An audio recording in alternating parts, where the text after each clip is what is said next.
Hi everybody, and welcome back to another video. And today I'm just gonna be doing something new, I guess. I'm gonna be looking at some issues in politics, mostly the feminist issues, just because I like to debunk that. I'm not the best at that, especially right now because my voice is kind of hurting, but people like really good people, really smart people have already explained how the gender wage gap has been it's real. Let me just say the gender wage gap is real, but it's not sexist. That's the thing. It is entirely explained by work choices of men and women. Actually, the way that the 25-cent thing was created was you take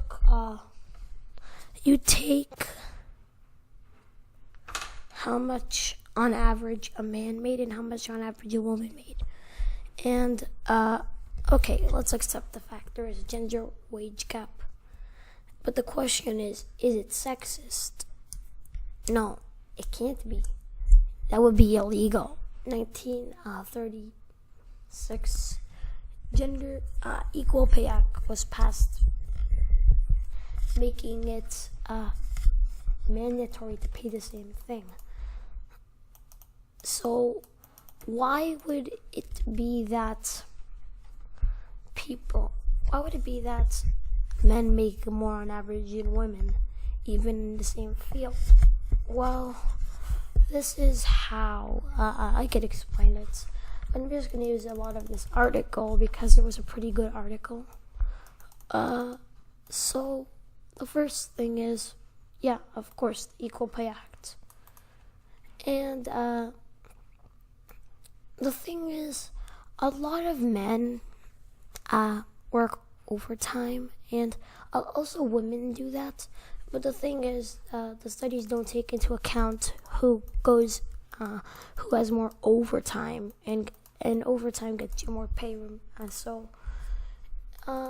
because not all women stay at home. More women stay at home than men. They have a career choice, and sometimes it's to work, sometimes it's to stay at home as a mom, and the same thing for men. But the thing is, for women, it's more likely on average that you're going to be staying at home and you're going to be more devoted to your home life than work. I'm not saying that it's always going to be the case, but that's how it is more, and that's how the difference was made. So let me just read through. The Institute for Women's Policy research study fails to account for these differences. Yeah, meaning the child daycare services workers were female, highest percentage of any category, and that the mean annual wage of child care workers was 760,000. And by contrast, that's just 2.9% of workers in logging were women, the lowest share of any category, and the mean annual wage here was 42,310. So, the wage gap could be explained as women's choices. And there was also the study from Harvard. And remember, if we truly want to measure the impact of sexism in a male-female relative earnings, we want to look at men and women doing exactly the same job in the same place. Yeah. All the other ones, if they're just going to take on average every single pay, that's never going to actually show it. And let's look at the study, I guess. They look at the data from Massachusetts Bay Transportation Authority, MBTA.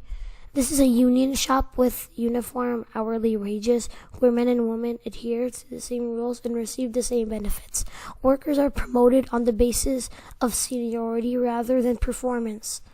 And male and female workers are the same seniority, have the same choices for scheduling, routes, vacation, and overtime. There is almost no scope here for a sexist boss to favor men over women. So as you just saw here, if everything is exactly the same, if a man and a woman both go overtime, have the same amount of vacation time, have the same scheduling, same routes, they work the same hours, everything, they're gonna get paid the same. If it's the same job. So it's really not about sexism, and I really hate the feminists have to make everything sexist. So I guess I'm gonna have to make this a series. The doo-doo of the day will not be feminists, because I'm just gonna devote another series to debunking feminist ideas. So, yeah, let's go a bit more into here, and just look. The gap can be explained entirely by the fact that while having the same choice sets in the workplace, women and men make different choices. Yeah, exactly. So, when a candidate says that we need to close the wage gap, honestly, how are you gonna do that if there even isn't one? And even assuming there is one, I don't understand what you do to do it. How would you do it? They're just saying they're gonna do it, but there's no real way to. You know why? Because the Equal Pay Act is already in place. How could candidates get so out of touch with their own laws in the country? It just shows that some radical feminists, you know what? They're not even feminists. It's not fair to call radical feminists feminists. Feminism means something good. These people are female supremacists, okay? Yeah, these female supremacists ruin everything.